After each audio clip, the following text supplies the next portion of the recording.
ஆண்டவரும் அருமை இரட்சகருமாக இருக்கிற இயேசு கிறிஸ்துவின் ஆச்சரியமான நாமத்தில் தினமும் கர்த்தருடைய சத்தத்தை கேட்டுக்கொண்டிருக்கிற தேவனுடைய பிள்ளைகளை வாழ்த்துகிறேன், ஆசீர்வதிக்கிறேன். நீங்கள் ஆசீர்வதிக்கப்பட்டவர்கள். இந்த நாளிலும் கர்த்தர் உங்களை பார்த்து சொல்கிற ஒரு வார்த்தை, உங்களுக்கு வழியை உண்டாக்குவேன் என்பதாக கர்த்தர் சொல்கிறார். வழி இல்லாமல் கஷ்டப்படுறீங்களா?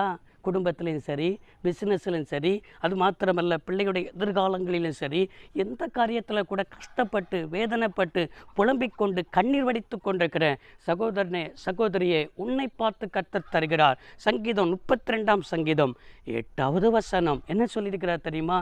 நான் உனக்கு போதித்து நீ நடக்க வேண்டிய வழியை உனக்கு நான் காட்டுவேன், உன் மேல் என் கண் வைத்து உனக்கு ஆலோசனை சொல்லுவேன் என்பதாக கர்த்தர் சொல்கிறார். பாருங்க, ஆண்டவர் தருகிற ஒரு வார்த்தை, உனக்கு நான் போதிப்பேன், நீ நடக்க வேண்டிய வழியை காட்டுவேன். ஃபஸ்ட்டு காட்டுகிறவர், இதுதான் வழி, இதுதான் உன் பிள்ளைகளுக்கு எதிர்காலம், இதுதான் உன் பிஸ்னஸுக்கு எதிர்காலம் என்று சொல்லி ஆண்டவர் அடையாளங்களை கொண்டு, அற்புதங்களை கொண்டு, சொப்பனத்திலேயாவது இன்னும் வேத வசனத்தை கொண்டாவது, இந்த தினமும் கர்த்தருடைய வார்த்தையை கொண்டாவது ஆண்டவர் உனக்கு காட்டுவார்.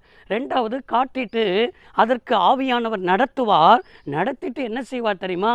அதை எப்படி செய்யணும், எப்படியெல்லாம் செய்ய முடியும், எப்படி செஞ்சால் நீ சக்ஸஸ் ஆயிடுவேன்னு சொல்லி உனக்கு ஆலோசனையும் சொல்லுகிற ஆண்டவர். நம்முடைய ஆண்டவர் நம்மளுக்கு எது செய்யணும்னு காட்டுகிறவர், அதை எப்படி செய்யணும்னு சொல்லி ஆலோசனை தருகிறவர். நல்ல தெய்வம். பார்த்தீங்களா? இந்த வார்த்தைக்கு அப்படியே நீங்கள் கீழ்ப்படிங்க.